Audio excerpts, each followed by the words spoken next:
Fabián? Sí, ya me dando la charla.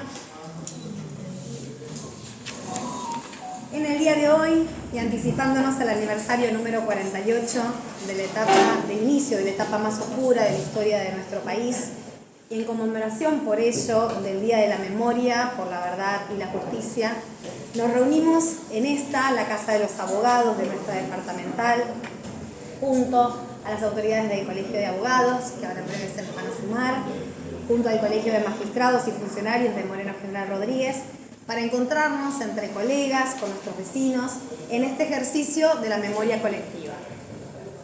Dice el poeta y cantor popular León Gieco en su entrañable canción La memoria despierta para herir a los pueblos dormidos que no la dejan vivir libre como el viento.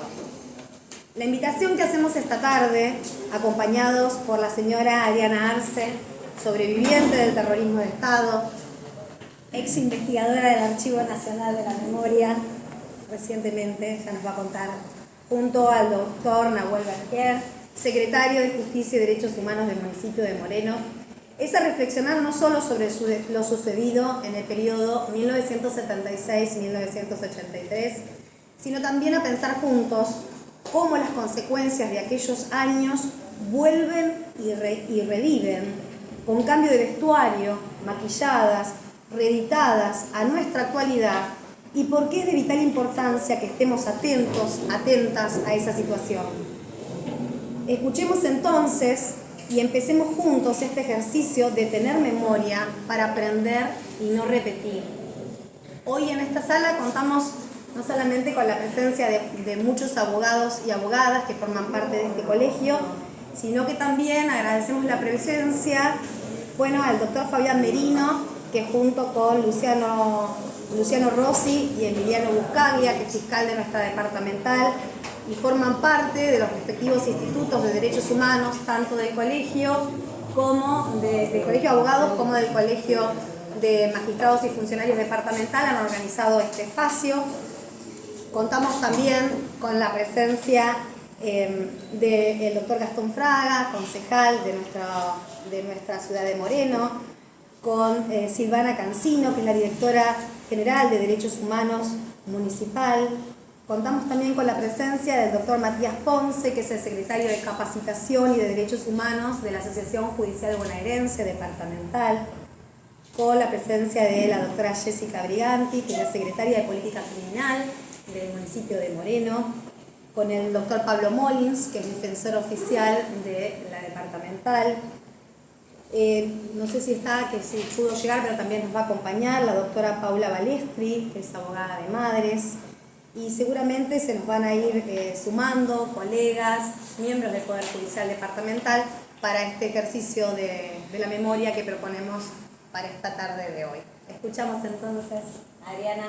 Muchas gracias por venir. Gracias. Bueno, gracias a ustedes en primer lugar por invitarme a compartir esta tarde algunas ideas que creo que deben preocuparnos mucho hoy, a partir de los hechos que vivimos día a día, donde es increíble la creatividad que tienen algunos para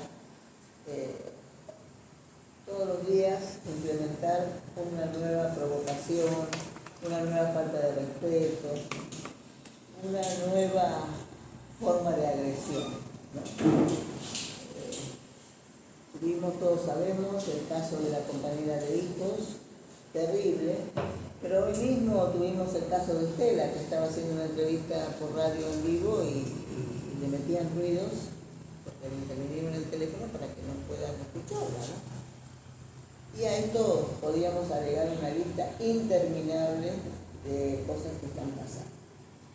Yo no soy abogado, yo no he estudiado Derecho, simplemente he trabajado a los lados, después ya son 40 años, sigo trabajando en él, pero sí soy una sobreviviente del terrorismo de Estado de este país. Y yo quería compartir con ustedes algunas preocupaciones que tengo con respecto a la situación actual. Yo regresé al país en julio del año pasado, fui convocada convocada para hacerme cargo de una investigación con el Tribunal Foral Federal 2 de Rosario sobre el asalto al Palacio de Tribunales de Rosario sucedido el 8 de octubre de 1984. Como ustedes son muy jóvenes, seguramente no recuerdan a lo mejor este hecho terrible, porque esa noche se llevaron absolutamente todas las pruebas documentales de la CONADEP. Habíamos recogido el día anterior en 16 allanamientos a todas las casas operativas del segundo cuerpo de ejército, ¿no? Entonces, esto es lo que nos sucedió. Bueno, pues fui convocada para eso y para eso vine y en eso estaba trabajando hasta ayer. Bueno, yo sigo trabajando en esto, por supuesto, porque llevo toda la vida trabajando en este asunto.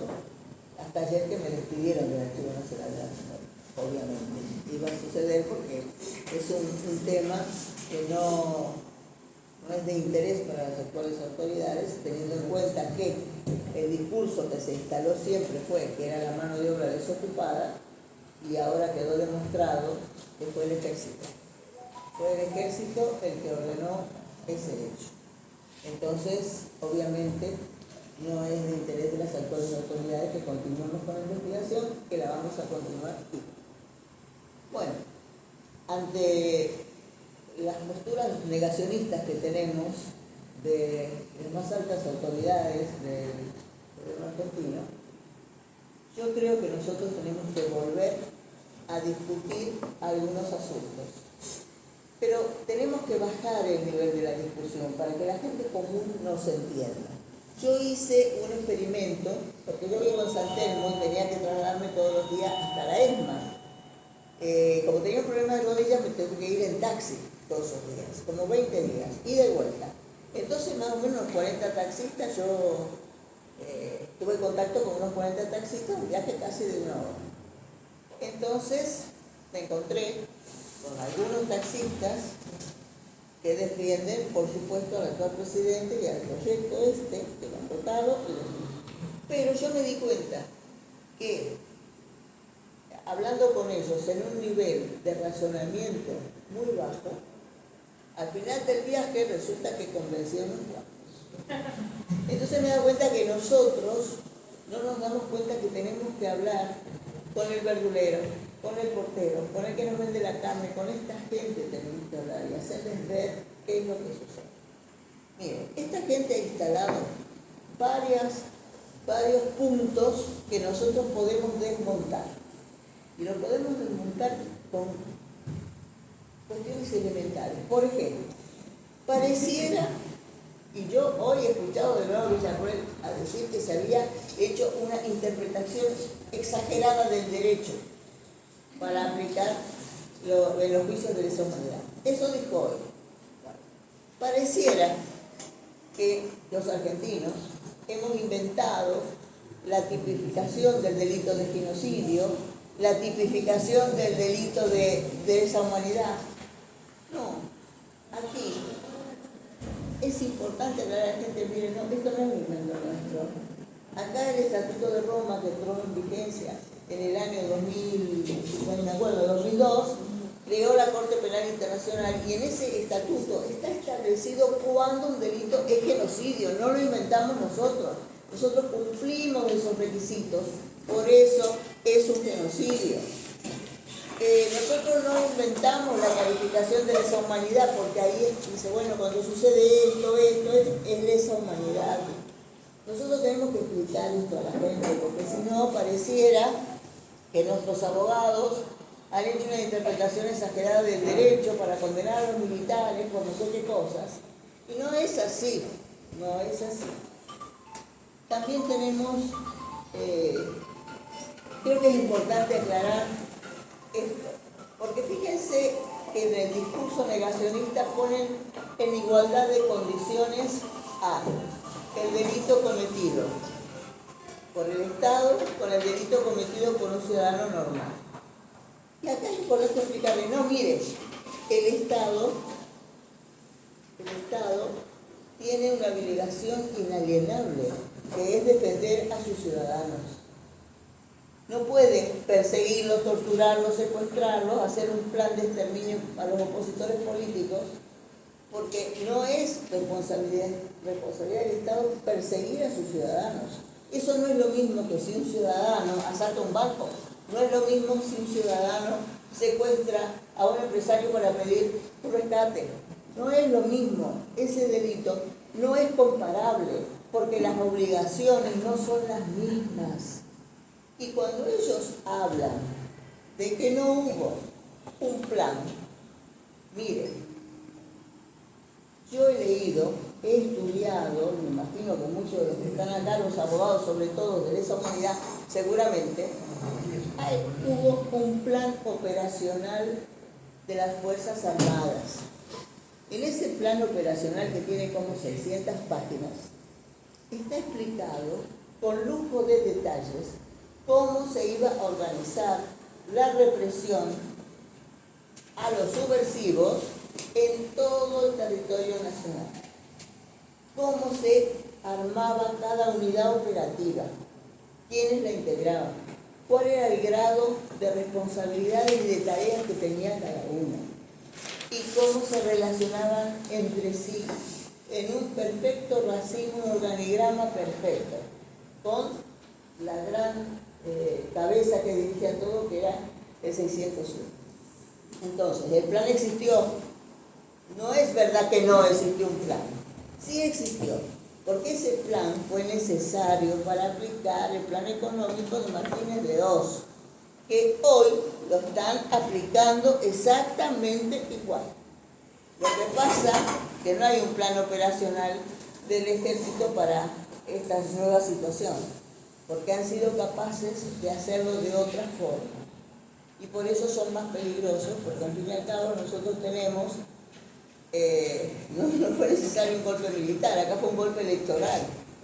Esto es lo que pasó. Entonces fueron elegidos en un proceso electoral previsto en la Constitución. Entonces, es eso.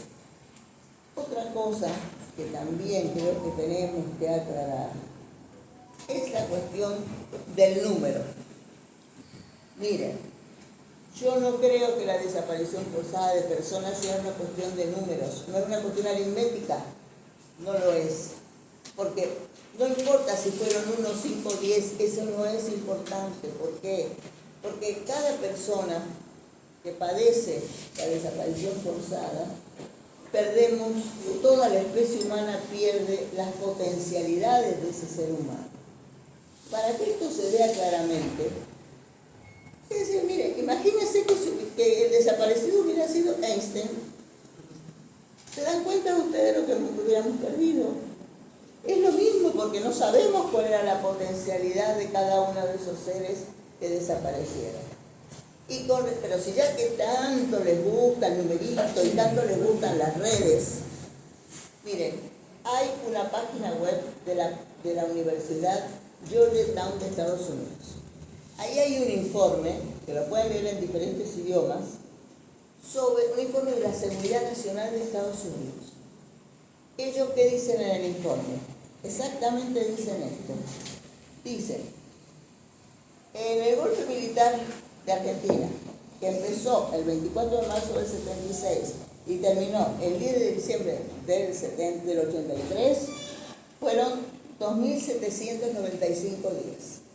En los primeros 800 días tenemos registrados 22.000 desaparecidos, ciudadanos argentinos desaparecidos, 22.000. Y hacen una progresión, porque fueron 2.795 días. Y esa progresión les da más de 30.000. Pero es que además hay otra cosa. Si se meten en Google, en documentos desclasificados de la CIA, ellos también hablan de esto y hablan de más de 30.000. Entonces tenemos dos únicas posibles situaciones. O que esta gente no lee, lo cual es gravísimo, o que sabiendo todas estas cosas se dedican a mentir a la población para convencerlos de otras cosas, ¿no? Lo cual es igual de grave, ¿sí? Pero esto hay que decírselo, ¿no? Metete en Google, mirá esto, porque es verdad, está ahí la información. Y entonces, vamos a ver ahora cómo ellos, este plan que ellos están ejecutando, una planificación muy bien pensada, porque miren, nosotros en más de 40 años hemos logrado instalar las políticas de memoria, verdad y justicia. La memoria es lo único que nos va a garantizar la no repetición de estos aberrantes delitos que sucedieron aquí. Si ellos liquidan la memoria, esto se puede repetir. ¿Se dan cuenta? Entonces, nosotros tenemos que darnos cuenta de que ellos quieren instalar el olvido. Porque el olvido es el que permite una nueva historia, armar otro relato. Eso es lo que quieren hacer. Entonces, la primera cosa que hay que hacer es desmantelar el espacio de la memoria que funciona en la ex-ESMA. ¿Por qué? Porque ahí somos 1.005 trabajadores. Muchos, no quedan muchos de cuando llegamos a ese predio hace ya más de 20 años. Yo estuve en ese primer grupo de 10 que fuimos con Eduardo Luidalde a hacernos cargo de esto. Y realmente debo decir que la imagen era de la desolación, porque la Armada cuando se retiró arrancó todos los cables, los enchufes, todo. No teníamos luz, no teníamos agua, no teníamos internet. Íbamos cuando había luz, me acuerdo que habíamos comprado de nuestro bolsillo unas de esas llaves que tenían internet portátil, ¿no? No aquel tiempo, hace un montón de años. Así fue como empezamos, hasta que luego conseguimos dinero de la cooperación española que aportó 1 millón de euros para empezar a restaurar la panadería, los primeros archivos que Néstor nos dio, a formar a la gente, porque no teníamos ni archivadores, ni digitalizadores, ni restauradores, hubo que traer gente a formar los equipos. Bueno, todo eso lo hicimos. Ahora todo esto hay que desmantelar. Entonces, claro, luego ya empezaron los hijos, los nietos, las abuelas, las madres, fueron restaurando los edificios, se llenó de actividades del predio. Y entonces, bueno, ahora hay que desmantelar todo. Entonces, lo primero, echar al personal. Entonces, fíjense, hubo 26 despidos. De esos primeros 26, 12 fueron reincorporados, entre los que yo por supuesto no estoy, los que más viejos no estamos ninguno. Y ahora se vienen los contratos de la modalidad artículo 9, que son cerca de 100 compañeros que la semana próxima van a quedar despedidos porque ya han dicho que no van a renovarle los contratos. Entonces, de esta manera ellos van desmantelando todo, porque así también piensen que además de la ex-ESMA hay sitios de memoria en diferentes lugares de la ciudad, como el Atlético, el Olimpo. La mayor parte de esos compañeros tienen contrato de artículo 9, esa modalidad. Y se van a quedar los sitios sin personal. Cosa que ya pasó en Corrientes, en el Regimiento 9. Ahí teníamos un sitio de memoria y han despedido a todo el personal. Entonces, el desmantelamiento está ahí. Entonces, ¿qué hacemos ante todo esto nosotros? Yo creo que lo único que podemos nosotros hacer es defender nuestra historia, defender la memoria, tratar de estar, por supuesto, el 24 es nuestra fecha, no podemos dejar que nos quiten el derecho a seguir reivindicando a tantos compañeros que fueron desaparecidos, que fueron presos, torturados y demás. Nosotros tenemos que evitar de cualquier manera, hablando con todo el mundo, este desguace que están haciendo, porque lo necesitan para poder instalar una nueva historia. La historia que ellos llaman la memoria completa, ¿no? Entonces es importante que hablemos con nuestros vecinos, con nuestros compañeros, con toda la gente que podamos, explicándoles estas cosas.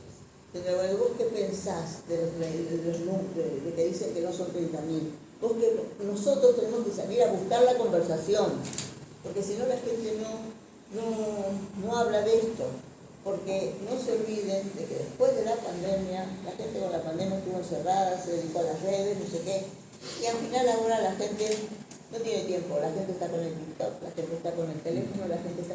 No hay tiempo para las discusiones, no hay tiempo para hablar de estas cosas, y estas son nuestras cosas. Esta es nuestra historia, es nuestra memoria. Nosotros no podemos dejar que nos arrebaten esto. Entonces salgamos a hablar con todo el mundo, busquemos la conversación nosotros. Tenemos que hablar de esto, por más que ellos no quieran que hablemos. No podemos callarnos porque el silencio siempre ha sido el cómplice para poder ejecutar estas barbaridades. Bueno, dicho todo esto,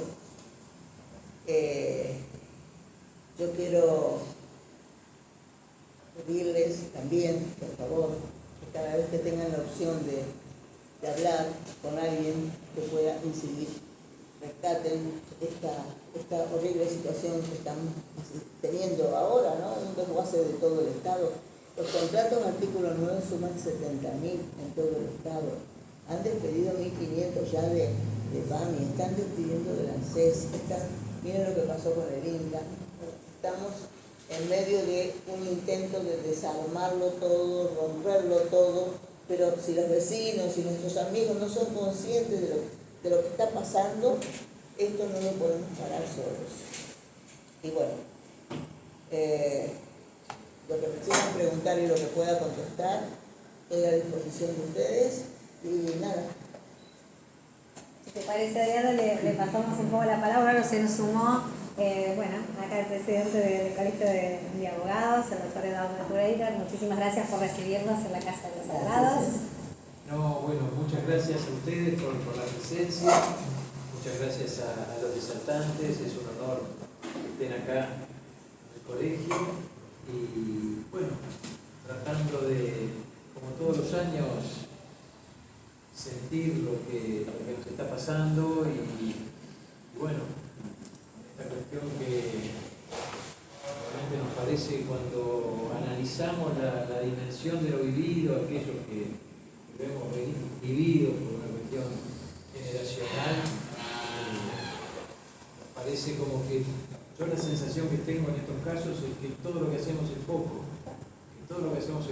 y que lo que estamos viviendo no tiene, o sea, no lo podemos comparar con lo que pasamos y realmente con lo que no sabíamos que pasaba, o sea, yo recuerdo caminar de noche en aquella época, había un lugar, un club de ajedrez donde yo jugaba, terminábamos a la 1 de la mañana, 2 o 3 veces a la semana, yo vivía a 6 cuadras y me iba caminando. Lo pienso ahora y digo, pero pudieron pasar tantas cosas en esas 6 cuadras, o en el club de ajedrez mismo, si hay algo realmente peligroso es el ajedrez.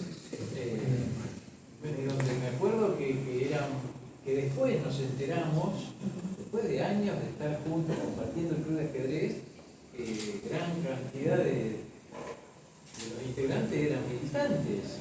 Lo que pasa es que era un silencio interno que era terrible realmente recordar aquellas épocas o estar en la facultad y que nos pedían los documentos, gente que nos cruzábamos y bueno, nosotros poníamos cara de bueno, pero cuando uno piensa en lo que...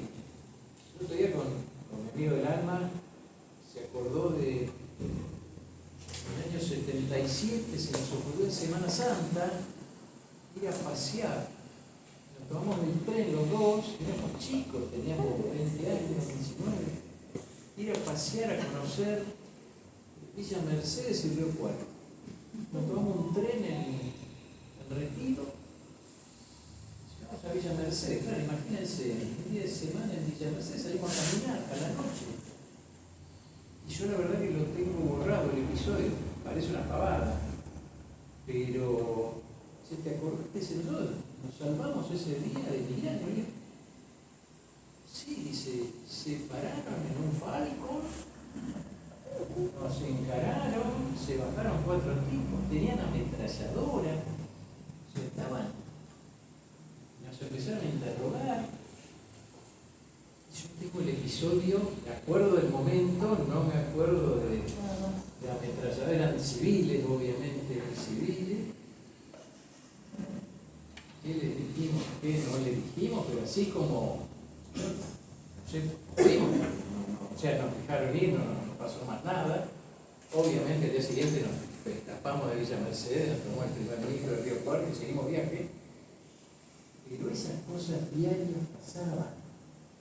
Y así como en ese momento no nos dijeron nada y nos fuimos, ¿qué hacen dos jóvenes de 19 años en la noche, caminando en la noche por una calle de Villa Mercedes? Ya eso motivó, bueno, eso era nuestra vida en esa época en la cual no teníamos la noción del enorme peligro que corrimos todos y bueno, y aquí estamos. Hoy por hoy preocupados por todo lo que estamos viviendo y básicamente lo que les puedo decir desde el punto de vista institucional, más allá de la cuestión puntual de la defensa de los derechos humanos, estamos como colegiación organizada muy preocupados por esta metodología de gobernar por DNU. Entendemos que el gran problema, más allá de este DNU, son todos los DNU, es este mecanismo inconstitucional de arrasar con la división de poderes, de arrasar con el poder legislativo, que no pasa por este DNU, pasa por todos los DNU, y nosotros como colegiación organizada tenemos una acción, promovimos una acción de inconstitucionalidad en la Justicia Federal de La Plata, con un pedido de cautelar, pero estamos avanzando pidiendo la inconstitucionalidad de la ley 26.122 del DNU, además de la constitucionalidad de este puntual DNU. Y bueno, estamos esperando, ya está en la Cámara, nos tocó un juez que no nos caía simpáticos y justamente previendo que le podía tocar lo recusamos sin causa, como cuestión inicial de la demanda, sabiendo que si nos tocaba ese juez... ¿No salió? Bueno, no solo, lo primero que hizo fue, para todos los que integran el Poder Judicial, y los colegas también, lo primero que hizo fue autoatribuirle a una acción ordinaria el carácter de juicio sumarísimo que nadie le había pedido. Segundo, atribuido el carácter de juicio sumarísimo, no procede la recusación sin causa. Y en el mismo acto rechazó la legitimación del Colegio de Abogados de la Provincia de Buenos Aires y de la Caja de Previsión Social para Abogados de la Provincia de Buenos Aires, le rechazó la legitimación por carecer de derecho a peticionar y acto seguido rechazó in limine la demanda. Todo en el mismo provecho. Desde la recusación sin causa hasta el rechazo in limine de la demanda. Bueno, eso lo hemos apelado, está en la sala tercera de la Cámara Federal de La Plata. Bueno, esperamos que revoquen esto. Esto es lo que institucionalmente estamos haciendo en defensa de la legalidad, de la institucionalidad y del Estado de Derecho.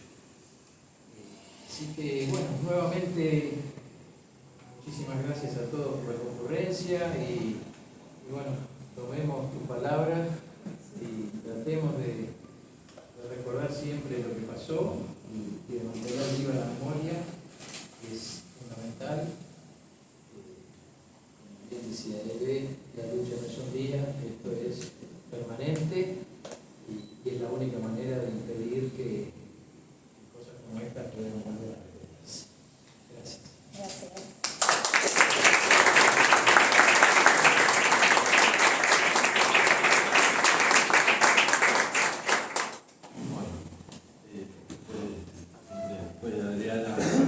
Yo, primero gracias por la invitación, gracias a Fabián, Lucho, Emiliano, que fueron la organización del encuentro, gracias por invitarme, por tenerme en cuenta, es un honor.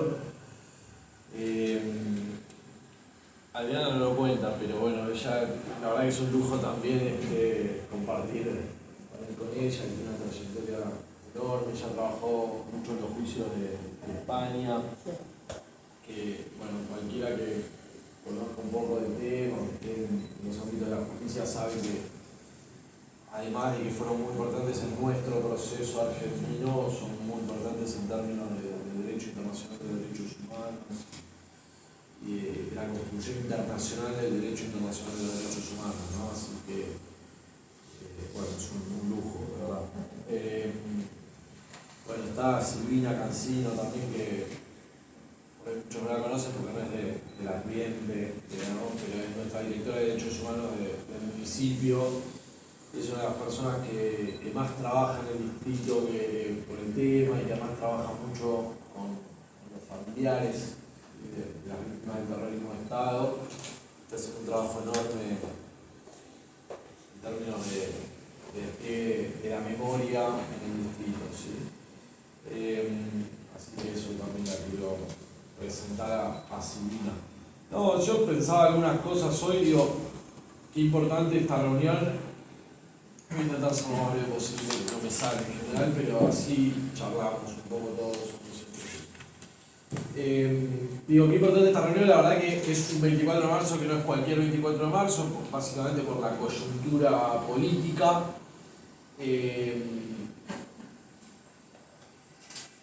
Esta es, como siempre, digamos, la historia es política pura y estamos en un momento donde digamos, está habiendo una confrontación por la reconstrucción histórica de lo que ocurrió en la Argentina en la última dictadura militar, que es una reivindicación que tiene un presente absoluto, ¿no? La disputa por esa memoria es una disputa por el presente y una disputa por el futuro de nuestro país.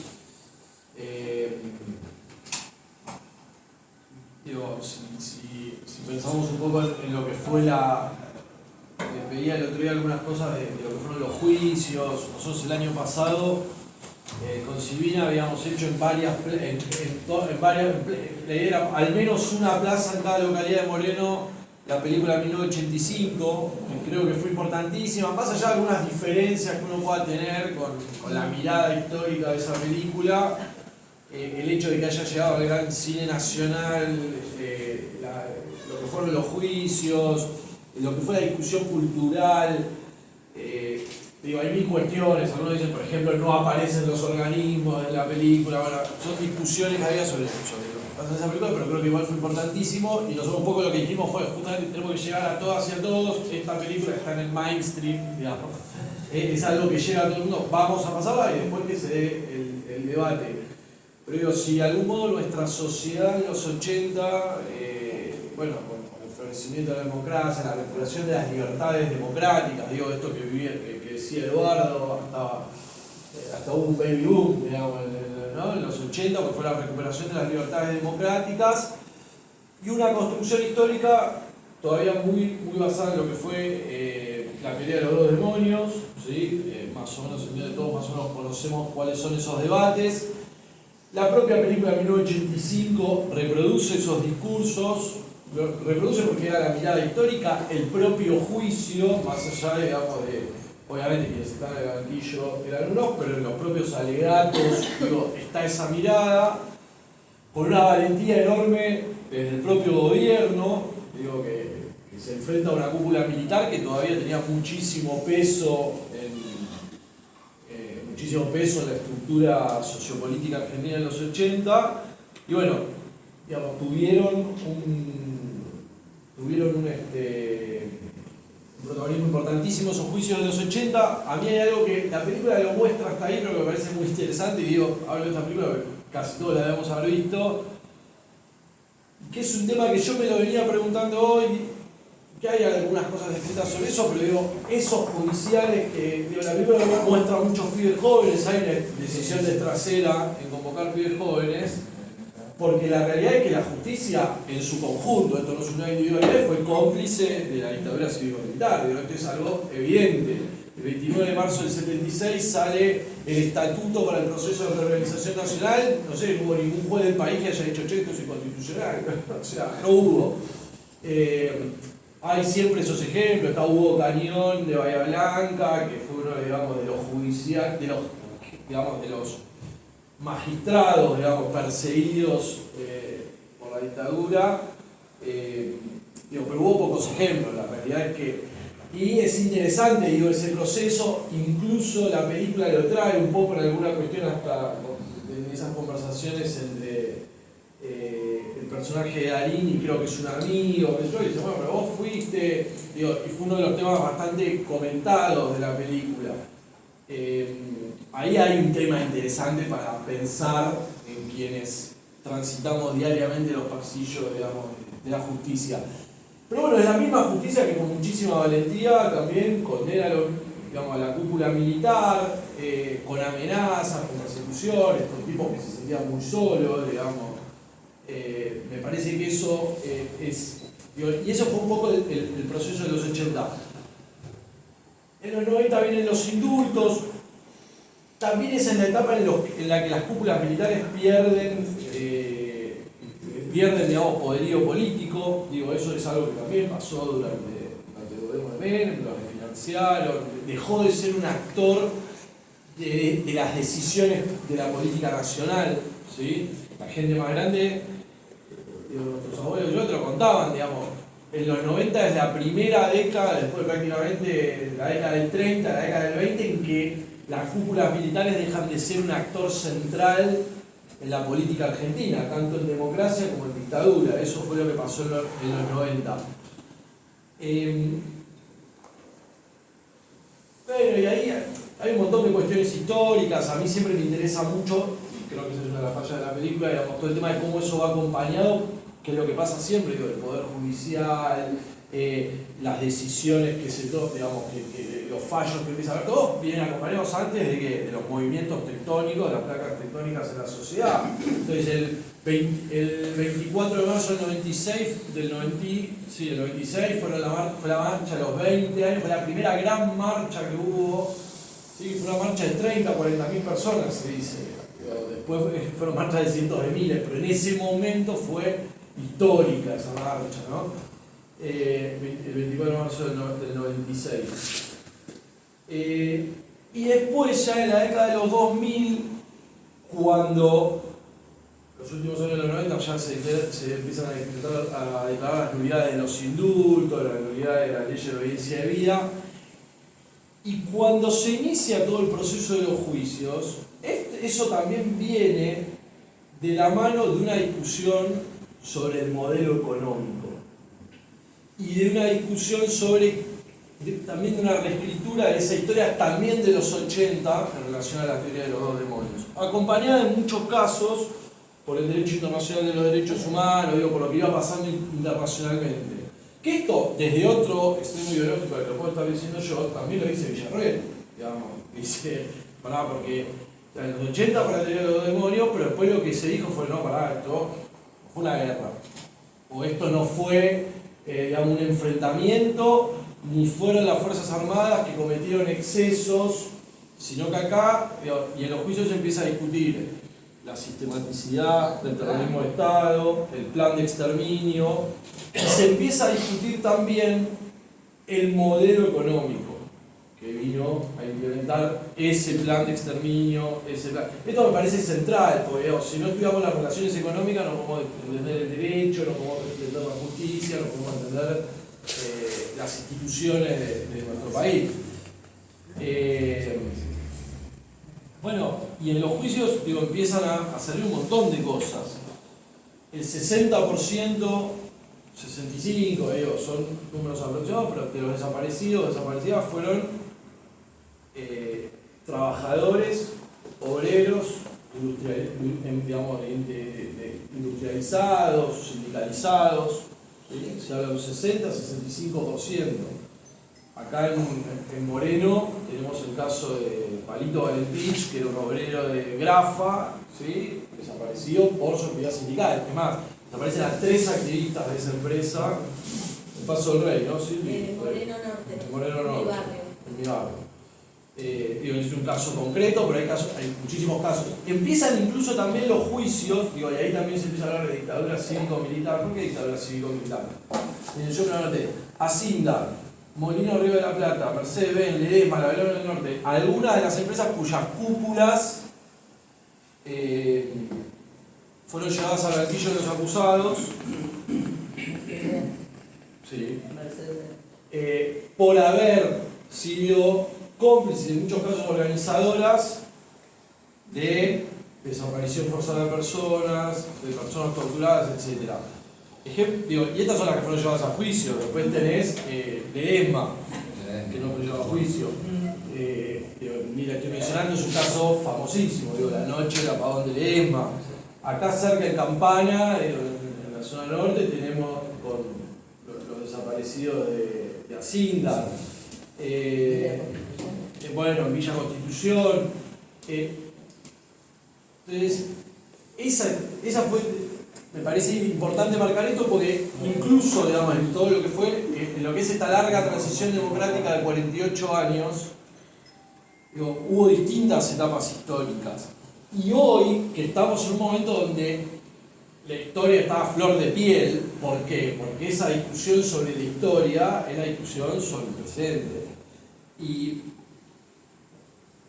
así como, bueno, en la década de los 2000 se florecieron los juicios, esto la verdad que para la comunidad jurídica fue importantísimo, son cientos de juicios en todo el país, donde trabajaron fiscales, donde trabajaron jueces de instrucción, porque es el modelo de la justicia federal, trabajaron tribunales orales, trabajaron fiscalías especializadas, son cientos de juicios en todo el país. Nosotros tuvimos a fin del 2022, que varios de acá participamos, lo que fueron los juicios por los hechos de la Quinta La Pastoril, ¿sí?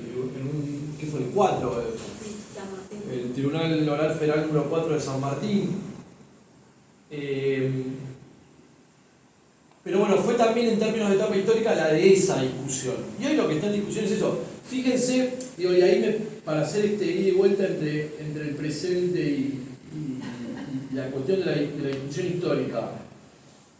El 29 de marzo del 76 sale el estatuto del proceso de reorganización nacional.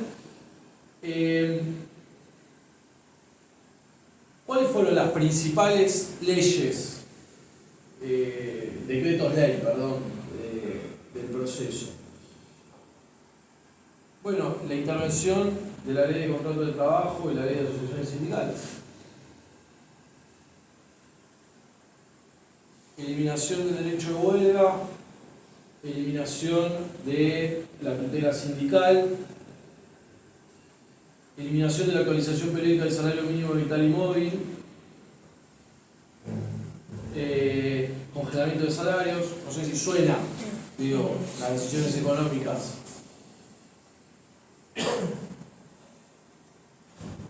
La ley de entidades financieras, de regulación de toda actividad económica, de regulación de la inversión extranjera, ¿sí? Que básicamente lo mismo que dice, no sé si leyeron la cápita de hidrocarburos, en el DNU, ¿sí? Específicamente, por primera vez se dice que se pueden exportar hidrocarburos sin necesidad de cubrir el stock nacional. Estas son las medidas económicas que se tomaron en la dictadura. Y me parece importante entender esto, y estas son las medidas económicas que vino a implementar el proceso de reorganización nacional, la dictadura militar, la ley 21.526 de entidades financieras, y por la cual necesitan, para implementarlo, llevar adelante ese plan de exterminio. El plan de exterminio no es como de los tipos loquitos que dijeron, che, vamos a salir a torturar y matar gente, además de que tenían que estar bastante loquitos.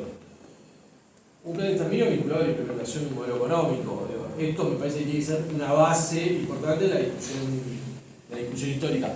Y efectivamente, Ariana decía el tema de quiénes eran cada uno de ellos. Era una generación política, criada al calor de un momento histórico. Criada al valor de un momento histórico que en los 60 y los 70, ¿sí? Como proceso histórico, porque ahí hubo dictaduras militares, hubo gobiernos, qué sé yo, se llega al año 74 con la participación de los trabajadores en un 49% de la renta nacional, digamos, de lo que era la clase obrera. Y se termina en el año 83 con una participación del 30% en la renta nacional. ¿Sí? Esto se entiende, en un gráfico de torta, donde está todo el Producto Bruto Interno, bueno, ¿cuánto se llevan los trabajadores? Era el 50% en el año 74, y esto no tiene que ver con el gobierno que estaba en el 74, sino con ese proceso histórico, y termina en el año 83 con una participación del 30-31%. En ese marco se produce el terrorismo de Estado y la desaparición de personas que eran esto, eran en buena medida dirigentes sindicales, trabajadores de base. Entonces lo que desaparecieron fue una generación política, cultural, etc. Y me parecía interesante, digamos, volver a hacer el punteo de las medidas económicas porque de algún modo creo que tiene que ver con la discusión del hoy. Es decir, que sea hoy y no hace 10 años, hace 15 años, que se vuelve a poner en debate la historia del terrorismo de Estado, que parecía un consenso, tiene que ver con la discusión económica de hoy, tiene que ver con la discusión de qué país queremos hacia adelante, tiene que ver también, por supuesto, con los fracasos que se han vivido, digamos, y que haya hoy lugar para discutir el terrorismo de Estado y qué plan económico viene a implementar. Porque después está la discusión jurídica, que por supuesto comparto con Adriana, que es la cuestión de que si la guerrilla, que nunca el Estado puede responder, y resulta claro que de ninguna manera había un hackeo al Estado-nación, en los términos, digamos, que se puede describir una guerra en el marco. No se puede discutir en el marco del Estatuto de Roma, etcétera. Pero digo, más allá de esa discusión, el 60% eran delegados sindicales. Digo, lo otro son cuestiones para la discusión histórica, la guerrilla, la cuestión, más allá que desde lo jurídico sea una aberración el planteo, digamos, del enfrentamiento entre el Estado y una facción sediciosa, vamos a decir. Pero además de eso, no tiene rigor histórico tampoco ese planteo. Bueno, digo, por eso, me parece que, por eso lo reivindico que la actividad, y me parece importante juntarnos, porque creo que tiene que ver con una discusión de muchísima actualidad, y creo que es interesante reflexionar esta cuestión de que la puesta en cuestión en el hoy de el discurso de los derechos humanos, la puesta en cuestión de un consenso general sobre lo que fue el terrorismo de Estado, tiene que ver con una discusión en el hoy del proyecto de nuestro país, del proyecto económico, del proyecto político, del proyecto de vida. Yo, en ese marco, digo, es interesante porque de algún modo el mismo sector que de algún modo está pretendiendo poner en cuestión la discusión sobre el terrorismo de Estado, la trayectoria de lo que fue la dictadura civil-militar, yo creo que a esta altura está poniendo en cuestión el régimen constitucional en el que vivimos. ¿Sí? Y lo dice públicamente, pero nosotros vivimos en un régimen constitucional que ha incorporado los tratados internacionales de derechos humanos, ¿sí? Con garantías constitucionales que son una herramienta jurídica y son una herramienta de lucha también para los sectores, porque todos sabemos que no es que están consagrados esos derechos o que se cumplimentan para la mayoría de la población.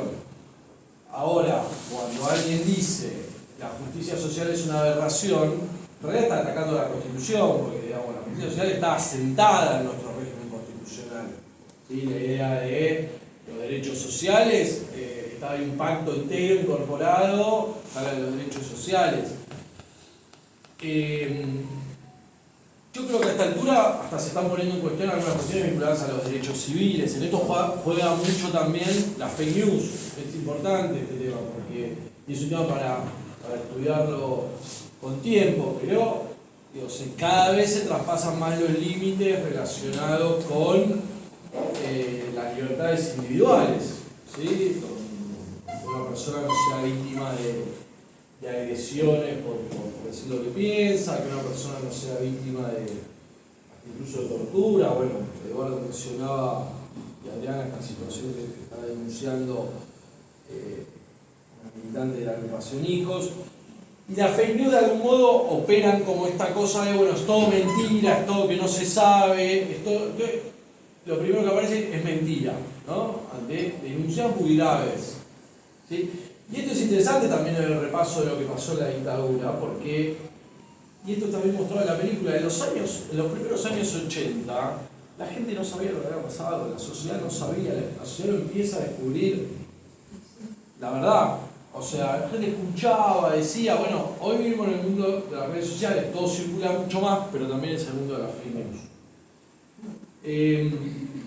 Bueno, yo en esto quiero, digamos, saludar la actividad y me parece sí reivindicar el rol de las mujeres y los hombres que de diversos modos están y estamos vinculados al mundo de la justicia, reivindicar ese rol en defensa del Estado de Derecho, ¿sí? Hoy más que nunca no son palabras vacías hablar de la defensa del Estado de Derecho, la defensa de los derechos sociales, ¿sí? Estamos en un proceso de muchísima fragmentación social, ¿sí? Creo que eso es uno de los triunfos históricos que logró la dictadura y que es un proceso también que se da internacionalmente, pero estamos en un momento de mucha fragmentación social y pareciera que se va instalando que hay sectores de la sociedad, los excluidos, que directamente quedan afuera de los derechos, ¿sí? Quedan afuera de las libertades individuales, quedan afuera de los derechos sociales. Es un momento para también reivindicar el Estado de Derecho y también ser muy creativos, ¿sí? en la construcción de los derechos. Estamos en una sociedad donde hay un 45% de la población que no tiene trabajo en blanco, que es la ley de control de trabajo y sobre los derechos laborales tal y como los conocemos, pero que a la vez trabajan, pero cuando se dice que solo el 4% o 6% de la población no tiene trabajo. Bueno, en realidad lo que no está es buscando trabajo, porque ya son trabajadores que ya no buscan empleo en el sector formal, porque ya fueron muchos años de no encontrarlo. Bueno, cómo el derecho crea las condiciones, ¿sí? Para que estas personas sean incluidas socialmente, ¿sí? En cambio, lo que se ve son discursos que se acercan cada vez más al racismo respecto de esos sectores excluidos, ¿no? Entonces, con esto reivindicar el activismo judicial, el activismo desde un lugar preponderante, pensando en el activismo como reivindicación del Estado de Derecho y como reivindicación de las garantías constitucionales. Eso, gracias por la invitación y bueno, ojalá que sea un buen debate.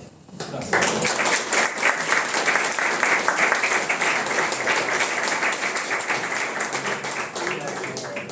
Quiero agregar una cosita a lo que se está diciendo. ¿Saben qué?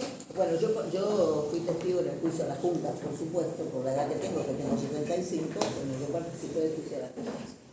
Y luego, pues, he declarado los juicios posteriores, en varios, como en 10 o 12. Entonces, hay una sustancial diferencia que lo digo desde el punto de vista del testigo que va a declarar, ¿no? Cuando fue el juicio a las juntas, los abogados de los militares nos agredían verbalmente de una manera tan desagradable que a uno le daba miedo hasta de hablar, ¿no? Y en cambio, cuando fueron estos otros juicios, ya fue totalmente diferente. Y fíjense que estos juicios se hicieron con nuestra propia jurisprudencia, con nuestros propios tribunales, con nuestra propia estructura, ¿no? No necesitamos el Tribunal Especial por Ruanda, no necesitamos el Tribunal Especial por, no, nosotros usando nuestra propia estructura podemos hacerlo, y los que tuvimos que ir a declarar nos sentimos contenidos de otra manera, ¿no? Esa es una diferencia. Y con respecto a todo lo que él dijo, hay dos cositas más. Una, entre todo, por ejemplo, la CETERA, acabamos de crear la CETERA, y su comisión directiva resultó diezmada.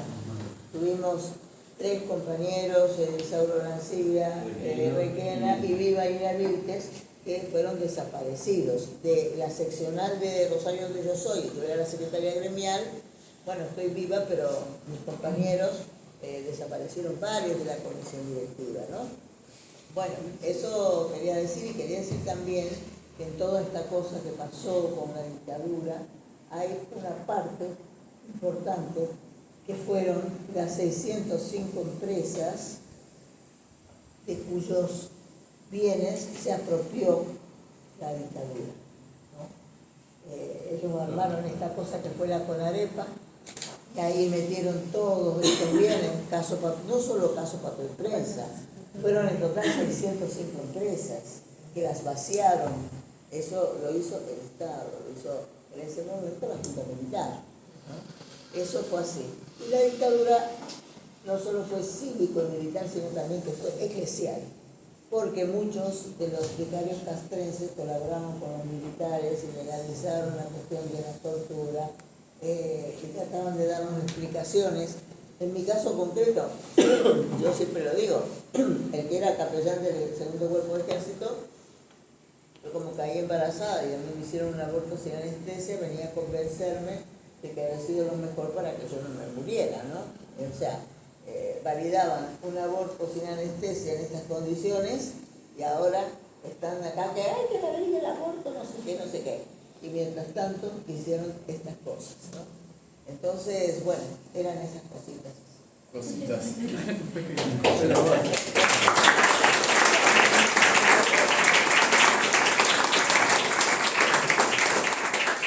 estamos bien de horario, si a ustedes les parece, podemos hacer algún intercambio de preguntas, tanto para Adriana como para Nahuel, para aquellos que quieran compartir. Bueno, ¿cómo le va a estar? Yo creo que ser uno de los más viejos acá. Yo viví la época en la Facultad de Derecho, vi abogacía de la Universidad de Buenos Aires entre el 72 y el 76. Creí que no me iban a dar el título porque terminé en diciembre del 75 y pasaron varios meses. La dictadura iba a dejar sin efecto todo. Creo que lo más importante a mí que me queda de esa época, este golpe de Estado, que por suerte fue el último golpe de Estado, no nos olvidemos que fue seis golpes, ¿no? 6 golpes que rompieron la vida democrática del país, y para mí comenzaron con una decadencia importante en la Argentina, el romper con la institucionalidad. Aparte de todos los abusos, todo el terrorismo de Estado que provocó, por supuesto, la dictadura, esta dictadura militar. Pero sobre todo a mí me marca algo que espero que no ocurra de nuevo, que es ir a los extremos y recurrir a la violencia. En la Facultad de Derecho, yo le dijo a mi empleado bancario, vivía acá en Francisco Álvarez, y bueno, unos amigos de Juventud Peronista me propusieron para ir el secretario de auxiliar de cátedra en Derecho Político. Estaba Mario Hernández, que era el secretario de Mario Crestelman, que era el decano de la República. Se enseñaba marxismo-leninismo. Era tremendo, un poco más, había la bandera soviética, había como en la Facultad de Derecho. Era tremendo. De pronto viene la dimisión Ivanisevich, ¿no? Viene la derecha, ¿no? A mí me detienen, una hora, me tienen, dan vuelta, y por suerte no encontraba en mi agenda ningún nombre comprometido, y ahí en ese momento los compañeros me decían, hay que tomar las armas, el pueblo nos va a seguir, va a pasar como en Cuba, en Bolivia, nos van a seguir, vamos a ir por nuestros derechos, ¿no? Yo vine y le dije a mi papá, mira, ¿no? Entonces esto, vos te están explotando en el banco, no me explotan, me pagan, ¿viste? Pero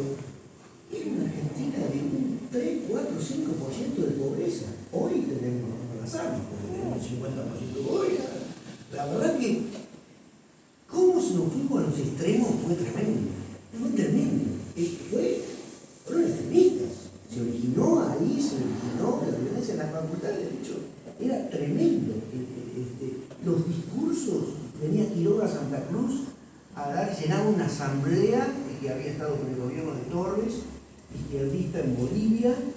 Bueno, al final después terminaron matándolo. Muchos compañeros míos desaparecidos, muertos, un montón de víctimas, sangre por todos lados. En fin, yo quisiera que esto, podemos seguir hablando, pero que nunca más nos olvidemos de esto, ¿no? No nunca más también a los desaparecidos, sino nunca más a recurrir a la violencia, a los extremos, a romper la democracia de ninguna manera, estaba recordando a Nahuel, después del 83 hubo, pero Alfonsín, el juicio de las juntas militares, le costó un poco más que los de la fusilar, porque todavía los militares tenían poder y ustedes saben que hubo atentados, ¿cierto? Así que realmente, bueno, por suerte se consolidó ese proceso democrático y yo espero que el país salga adelante, pero que nunca más volvamos a eso. Matías. Hola Adriana, para mí un gusto que nos acá escucharte por primera vez. Celebro este espacio como memoria activa, que vos tanto destacaste, Pablo también lo mencionó en un principio, tanto la memoria como un campo de disputa, de significado, de significación, de recuerdos, pero también de olvido, de silencio, de investigaciones. Me parece súper relevante. Soy integrante del Poder Judicial, soy militante sindical dentro del Poder Judicial, dentro de la batalla, así que te siento como una compañera y la experiencia tuya llega demasiado. Hoy, hace un ratito, Nahuel mencionó la complicidad del Poder Judicial, ¿no? Muchas personas que incluso hoy, en el Poder Judicial de hoy en día, hay resabios que continúan desde aquella época, un Poder Judicial que no es democrático, que no es transparente, que claramente tiene sus excepciones cada vez más, ¿no? Respeto a los derechos humanos, no los derechos humanos como intelectuales, sino como en el día a día, ¿no? De las personas que nos llegan, sea por una cuestión de familia, por una cuestión de despido en el trabajo, por una cuestión de conflicto penal y demás, digamos, ahí se evidencia el derecho humano. Y ese también es un trabajo de memoria, ¿no? De resignificar los derechos humanos desde ese lado. Entonces, un poco mi intervención y aprovecharte que estás acá para que nos cuentes la experiencia que vos tuviste como militante, pero también como investigadora respecto del Poder Judicial, ¿no? Porque no es algo que sucedió acá en Argentina, lo contextualizaron muy bien, una cuestión que sucedió en Latinoamérica, que venía sucediendo en Europa, donde, como bien dijo Nahuel, hay una disputa por concepciones políticas sociales, culturales, económicas, ¿no? De diseños de país y diseños de vida humana, por decirlo de alguna forma. Digamos, ahí estaba la cuestión de fondo. Esa es la explicación de por qué la dictadura se viene a instalar. El proceso de reorganización nacional, ¿no? Era lo que se quería reorganizar, que se estaba desorganizando. Entonces, bueno, mi pregunta un poco va, digamos, respecto del rol cómplice del Poder Judicial. Sí, indudablemente nosotros a veces tenemos que pensar que realmente el Poder Judicial, las personas que lo integran son los encargados de aplicar la justicia, ¿no? Pero en realidad no son la justicia, son los agentes encargados, servidores públicos que deben aplicar la justicia. Lamentablemente, yo creo que no son mayoría los que dignifican esta profesión. Porque nos encontramos todos los días con fallos y decisiones que son contrarias a todas estas cosas. Y bueno, pero también tenemos gente que realmente trabaja a conciencia, que dignifica realmente la profesión, que están detrás. Yo por suerte tengo el privilegio de conocer a unos cuantos en este país que están absolutamente convencidos de la importancia de defender la aplicación del derecho desde una visión no tan positiva a veces, sino más holística, ¿no? Y bueno, yo trabajo en concreto con fiscales del Top 2 de Rosario en esta investigación y realmente tienen tantas ganas y tanto entusiasmo en avanzar con esto, y desde luego yo me di cuenta que después de denunciar durante 40 años esto del robo al Palacio de Tribunales, en ellos quedó sembrada esta idea, y en cuanto tuvieron la ocasión abrieron la causa, ¿no? Y estamos trabajando en ello, pero son incansables, realmente que son incansables. O sea, yo me siento súper reivindicada con esto, porque yo desde la causa 13 que vengo denunciando este robo al Palacio de Tribunales, que fue tremendo, porque no solo se llevaron toda la documental, todas las pruebas de la CONADEP, también se llevaron expedientes de pesos comunes, o sea, gente que estaba en la cárcel y que se llevaron todo lo que había en el Palacio de Tribunales. Es increíble, increíble. Y en ese momento, como se vendió esto, porque esto era el gobierno de Alfonsín, era el gobierno de Alfonsín. Año 84. Año 84, claro, se vendió que era la mano de obra desocupada de estos grupos de tareas, y resultó que fue el ejército. O sea, y Alfonsín pasa a retiro al comandante del segundo cuerpo, porque ahí está. Pero resulta, voy a decirles una cosa horrible, pero en esos allanamientos que hicimos de esas 16 casas para recolectar todo ese material, yo recuerdo, y creo que no me lo voy a olvidar, en la casa de un personal civil de inteligencia que se llamaba Jorge Walter Pérez Blanco, en el allanamiento de su casa, que me acuerdo está la dirección, en la calle Santiago 1293, ¿saben que el tipo quién le pagaba, quién le firmaba el recibo de sueldo? O sea, ¿quién era el pagador de su salario? No lo pueden ni creer. Trócoli. Yo pensaba, pobre Alfonsín. O sea, su tipo de confianza le paga a este sinvergüenza un sueldo. En otro allanamiento, en otra casa, los recibos de sueldo, bueno, lo firmaba Macera, vale, era un personal civil de inteligencia, Macera le pagaba. Pero Petrópolis firmaba el recibo de sueldo a un personal civil de inteligencia, con una persona de confianza del presidente constitucional. ¿Por qué no quieren seguir con esta investigación? Porque ustedes saben mejor que yo quién es el jefe de las Fuerzas Armadas durante el gobierno constitucional, el presidente.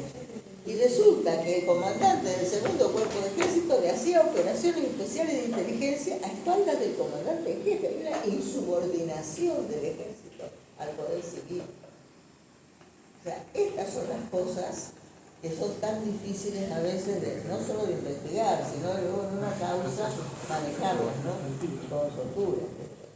Pero bueno, mi experiencia yo creo que es bastante buena, porque he conocido a gente realmente muy valiosa del Poder Judicial actual, y que tienen todas las dificultades del mundo para poder avanzar con las cosas. Pero bueno, tenemos que apoyar a esa gente, ¿no? Y ojalá ustedes todos sepan desde el fondo, ¿no? Claro.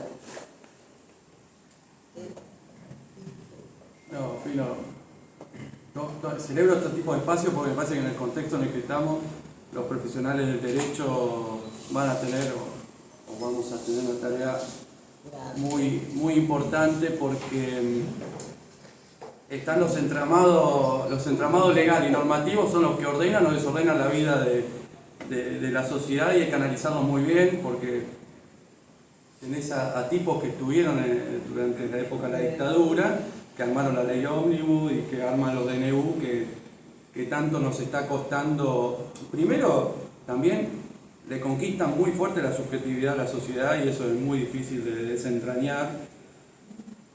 Y además yo creo que también hay que asociar los procesos globales a esto, que creo que un poco lo tocaste vos recién. Los procesos globales, lo que pasaba con Latinoamérica en ese momento, y que después en los 90 terminó de darle el corolario final con Menem en la Argentina, Salinas de Gortari en México, Fujimori en Perú, y que fueron como los que después de la caída del muro terminaron de hacer lo que empezaron la dictadura en los 70. Es muy importante que analicemos o contextualicemos lo que pasa en el derecho, porque hoy veía, yo ahora estoy estudiando Derecho, y veía cómo la materia contratos cambió con el DNU. Entonces tenés que ver. Y no sabemos si el DNU en 2 semanas termina o no. Pero, digo, más allá de mi situación particular, tomar una de las cosas que dijo Nahuel, de que ahora somos excluidos de derecho, como un concepto nuevo. Antes éramos excluidos económicamente, y muy asociado, sigue la misma. Vos lo tomás, vos, Nahuel decía, toda la cantidad de leyes, o el proceso de reorganización nacional, que toma el nombre del proceso de organización nacional, y cómo ellos reivindican el proceso de reorganización nacional y el de organización nacional, reivindican a los dos actualmente, y cómo de esa postura se paran y cómo nos vamos a parar nosotros. Creo que ideológicamente estamos más o menos afines, o estamos en el mismo espectro ideológico, y cómo nos paramos nosotros ahora. Veía un par de notas que no sé si son verdad o no, porque también las operaciones mediáticas, las operaciones políticas, lo que ronda siempre, pero de que Santiago Caputo buscaba consolidar la batalla ideológica, llevándolo a que el presidente Milei indulte entre esta semana del 24 y 25. No sé si es verdad o no, pero juegan a mover el agua y ver cómo respondemos nosotros. Entonces me parece que lo del 24 de marzo tiene que ser Este es bastante particular, porque puede ser con Macri, bueno, pero este me parece que es muy particular, porque hasta Macri después se fue con Obama y tiró un par de rosas en la EMA y como que, bueno, tenía un poco más de cintura política. Estos tipos están muy convencidos ideológicamente y eso es lo que da un poco de temor, porque creen que lo que están haciendo lo están haciendo bien, y es muy fuerte la impronta que le meten. Pero bueno, en eso hay que celebrar este tipo de espacios, y también acá hay muchos compañeros y compañeras que trabajan en la justicia, que los conozco por la tarea que uno desarrolla, y otros compañeros que son abogados y abogadas, de que nos viene un rol importante. A mí como parte del municipio también nos viene un rol muy importante por todo lo que se está llevando puesto en 3-4 meses, ni llegamos a 4 meses, 3 meses. Y es impresionante, así que agradezco que a Nahuel lo conozco de la tarea diaria, y es un honor también que vengan personas como vos a contarnos un poco la historia de hecho, porque la has vivido. Lo que comentaste recién de un aborto sin anestesia, es como hacer carne a la dictadura, aunque suene recontra duro, pero me parece que eso tiene que ser también nuestra tarea, de ir concientizando, de ir derribando esas barreras que van conquistando la subjetividad de nuestro pueblo y que muchas veces nos impiden avanzar. En esta batalla diaria, el derecho es lucha, siempre lo repetimos, estamos para eso. Este colegio es la prueba de que el derecho es lucha, este departamento judicial es la prueba de que este derecho es lucha, y me parece que una de las luchas que viene ahora están hablando de Corte Suprema, de cubrir una o dos vacantes. Vamos a suponer una por ahora, pero hablemos de 2, porque son 5. Me parece que esto es fundamental. O sea, ¿qué corte vamos a tener? ¿Qué corte tenemos? ¿Qué corte vamos a tener? Pero acá, más allá de nombres, tienen que ser 2 mujeres, pero no puede haber discusión posible. Tienen que ser 2 mujeres, si no, no tenemos una sociedad democrática. Hasta Villarruel lo dijo. Esto es una barbaridad. Y propusieron 2 hombres. Una corte de 5 hombres. O sea, me parece que esto es uno de los ejes fundamentales y una batalla absolutamente para todos y todas de reivindicar que no puede haber una corte, una sociedad que no sea igualitaria. Es una locura jurídica que se pretenda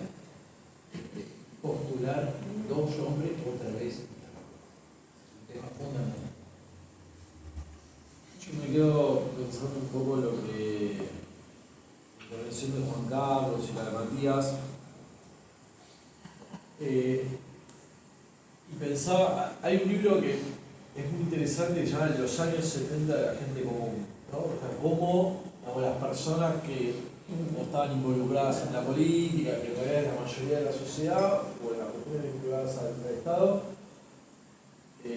vivieron la dictadura. Y que en realidad eso pasa también en muchas instituciones, con muchas personas que por ahí no se consideran involucradas en las cuestiones cotidianas de las instituciones o de la política, pero que en realidad pasa con un director de escuela, pasa con un empleado municipal, pasa con un judicial. Dije, muchísimos pueden decir, no, yo no tengo militancia política, no tengo participación, pero en realidad estás, digamos, en un rol permanente, y lo mismo puede pasar con el CEO o con un jerárquico de una empresa que de pronto esté involucrada. Por ahí la viste pasar de costado, o por ahí, digamos, en tu vida cotidiana empezás a ver las transformaciones culturales, históricas. Yo creo que estamos en un momento donde no queda claro, digamos, ante lo que yo considero es una avanzada total sobre los derechos y sobre las garantías constitucionales que está proveniendo por parte del Poder Ejecutivo. No queda claro cuáles van a ser los formatos, digamos, de esto que no quiero entrar en un debate, digamos, político que no hacia al sentido de la actividad, pero bueno, en esa etapa, digo, había una generación política que se había criado sin creer mucho en la democracia, digamos, básicamente por esto, porque había golpe de Estado, porque había habido un bombardeo sobre la Plaza de Mayo y habían matado 300 tipos sobre la Plaza de Mayo. Yo creo que, digamos, la generación nuestra, de la que yo me siento parte, digamos, nos criamos en una cultura democrática y que en un punto, hasta el problema es que no nos inmovilice, porque llega un discurso tan violento que creo que en un punto no se nos pasa por la cabeza la respuesta violenta, pero la verdad que también queda muy a la defensiva, porque la verdad que hay sectores que hoy están en el Poder Ejecutivo Nacional que, al menos en lo discursivo, están teniendo un discurso muy violento, ¿sí? Y que lo llevan a nuevos campos que antes no existían, como son las redes sociales, y por ejemplo están generando el miedo a hablar. Lo dijo Mirta Legrand el otro día. Es interesante porque es una sensación que está en la esfera pública. No sé, el otro día escuchaba a Néstor Teremo que contaba de esta maestra, la verdad que el caso es insólito, pero esta maestra que dice, bueno, que se fije, que era de la escuela donde había ido el tipo, y que dice que se fije porque yo fui maestra de él, pero bueno, ahora que los docentes que nos pague bien, y que el tipo la salió a decir que era una mentirosa, una psicópata, que no sé qué, porque en realidad no había sido su maestra, había sido la del otro. Y bueno, y tenemos en cuenta, dice, yo la teníamos agendada para sacar a las 10:10 de la mañana, se bajó porque salió el tweet y dijo, yo no voy a hablar. Entonces, cuando te llega una cosa. Entonces, ¿y por qué decía lo de este libro de los años 70 de la gente común? Porque la verdad que también es interesante el pensar cómo cada uno de los distintos roles atraviesa esta situación. Por un lado uno dice, bueno, sin ser cómplice, y adoptando determinadas actitudes. Tampoco se le puede pedir a todo el mundo, digamos, cada uno tiene su trayectoria social, su rol social, el lugar en el que está. Yo en mi caso lo digo desde el lugar de una persona que, digamos, le dedico buena parte de mi vida a la militancia política, digamos, pero la verdad que no es lo que hace la mayoría. Ahora, sí entender, en nuestro caso, siendo abogadas y abogados de distintos roles, que bueno, que uno está teniendo una participación, digo, que uno, si está en la justicia, si uno está litigando, digo, es esta cosa, bueno, en los años 70 la gente común. A mí una cosa que siempre me llama mucho la atención es, tuvimos dictaduras, esto y lo otro, y en la Argentina seguimos teniendo las bases jurídicas de la Constitución de 1853, seguimos teniendo el Código Civil, y bueno, había dictadura, pero después la gente se seguía divorciando, la gente seguía teniendo juicio por daños y perjuicios, y bueno, esto lo digo también para pensar que laburaba desde afuera o laburaba desde adentro del Poder Judicial, pero en el medio pasan un montón de cosas, y a nosotros que somos hombres y mujeres, digamos, de derecho, de la profesión, del Estado de la justicia, va a haber un montón de cuestiones que hacen a la afectación de las garantías que siempre nos van a estar pasando y que me parece interesante levantar la voz, estar encima, cada uno sabe desde qué rol. Digo, el rol está ese libro, pero ya Hannah Arendt habló de este tema, digamos, en uno de las grandes tragedias de la humanidad, digamos, de qué es lo que hace el hombre, la mujer común, mientras pasan sucesos históricos graves. Y yo creo que estamos viviendo un momento que por lo menos va a ser bisagra en nuestra historia nacional y que no sabemos cómo va a terminar o cómo se va a desarrollar, y en eso me parece interesante cada uno, cada una, pensar que, bueno, de algún modo tenemos un rol, sin que nadie se tenga que convertir en héroe, ni que tampoco, digamos, le modifique a cada uno su vida cotidiana, pero sí que cuando estamos vinculados a estos temas, las cosas nos pasan por acá. Sí, lo que pasa también es que ellos saben perfectamente que se instalan en el discurso del miedo. El miedo paraliza, eso es así. Ahora con este asunto de los despidos, pues yo lo pude ver, ¿no? O sea, nos habían despedido a 26, pero bueno, a mí no me importó y yo estuve hablando con los medios, a mí no me importa, porque yo ya es la tercera vez que me despiden, o sea que ya estoy práctica, digamos.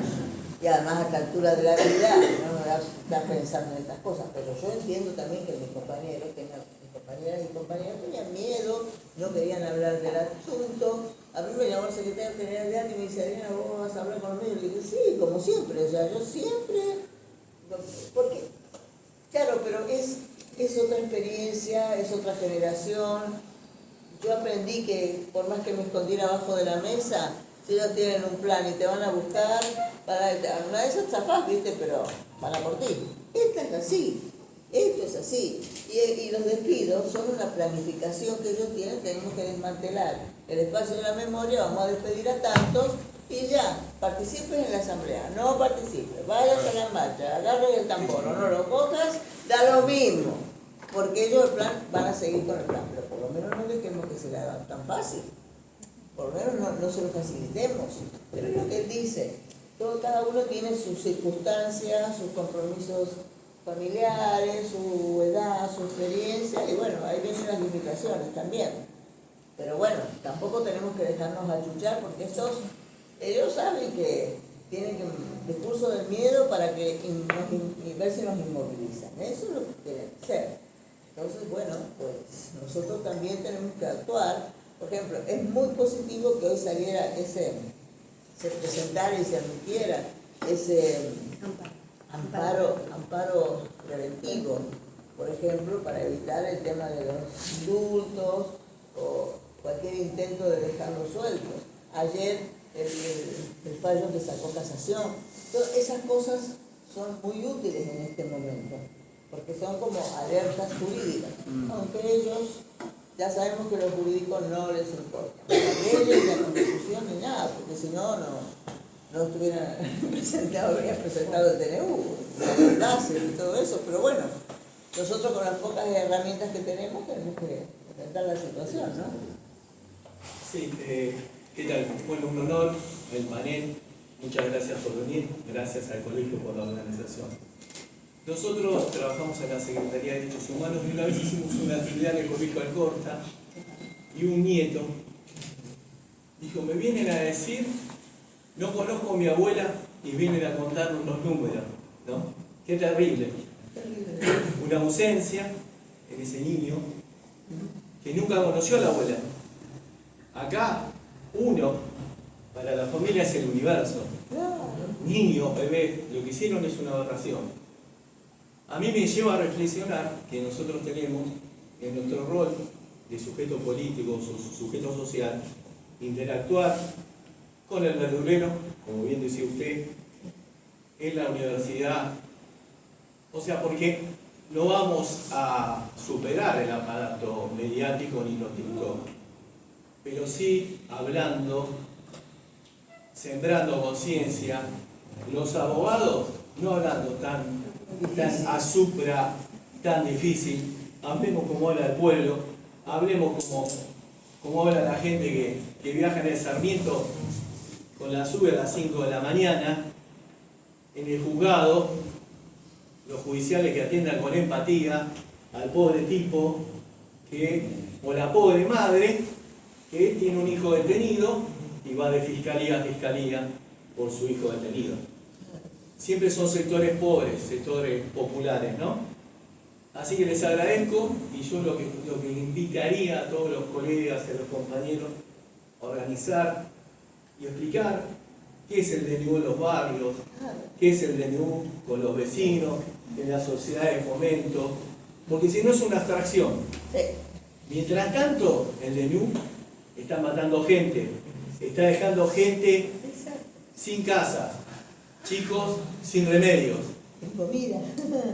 ¿De acuerdo? Entonces, explicar y ver, y yo creo que así es la manera inicial. Así que muchas gracias. Muchas gracias. Antes de cederle a Eloísa Raya de Vera para el cierre, que acá nos acompaña también, solo para traer a colación otro libro, pero de un conciudadano de la ciudad de Moreno, que es el doctor Raúl Morelo. Recordaba recién cuando el doctor, que junto con su mujer también, digamos, pinta en su libro Fuera de Foco, tiene 2 libros, el doctor nos puede contar cómo era de Moreno de aquellos años, cómo era la estructura social y qué le pasó a él en su experiencia, a un estudiante en aquellos años de medicina, que estuvo lamentablemente también detenido, desaparecido durante un tiempo bastante largo.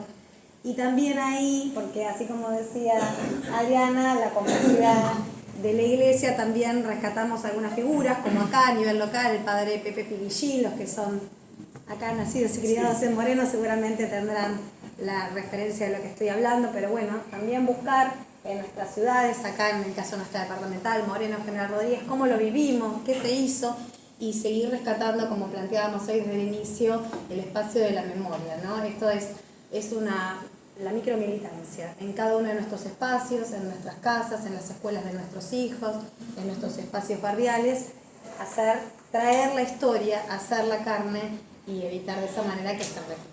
Les cedo entonces la palabra acá. Gracias. Disculpen la tardanza, pero bueno, vengo de una reunión en la Universidad de Madres de Plaza de Mayo, estuve con la rectora Cristina Camaño y bueno, les vengo a transmitir los momentos difíciles que está pasando en la universidad. Nosotros hoy como docentes decidimos dar clases en forma totalmente gratuita. La universidad no recibe ningún tipo de dinero del Poder Ejecutivo Nacional. Y bueno, hoy también tomamos la decisión de iniciar acciones judiciales, porque la universidad es ley desde el año pasado y sin embargo, bueno, decimos que nos ganamos todas las bolillas negras en la Universidad de Madres. Bueno, yo los escuchaba en el tema de los roles que tan importantes, es decir, los docentes decidimos dar clases en forma absolutamente gratuita para llevar la enseñanza de los derechos humanos, el espacio de la memoria. La universidad también está necesitando el contacto con las instituciones intermedias. Entonces, la rectora Camaño nos ha pedido, y yo ofrecí el colegio, empezar a hacer proyectos de transferencia, se llama, hacia la comunidad, charlas sobre el espacio de la memoria y la verdad que se quedó muy contenta en el ofrecimiento del colegio, así que bueno, yo lo estoy transmitiendo acá.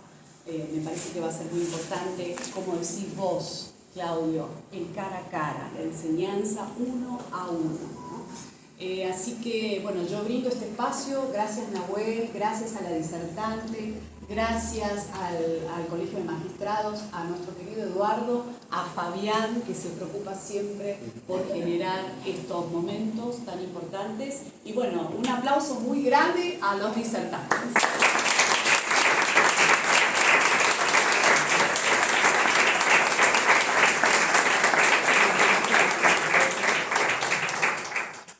Hacer pública la felicitación a Eloísa, Sí. que hoy ha asumido el cargo de secretaria de la Federación Argentina de Colegios de Abogados, así que bueno,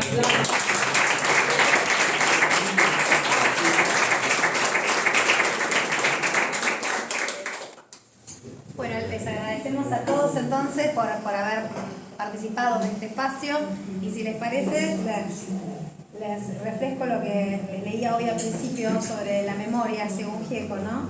La memoria despierta para herir a los pueblos dormidos que no la deja vivir libre como el viento.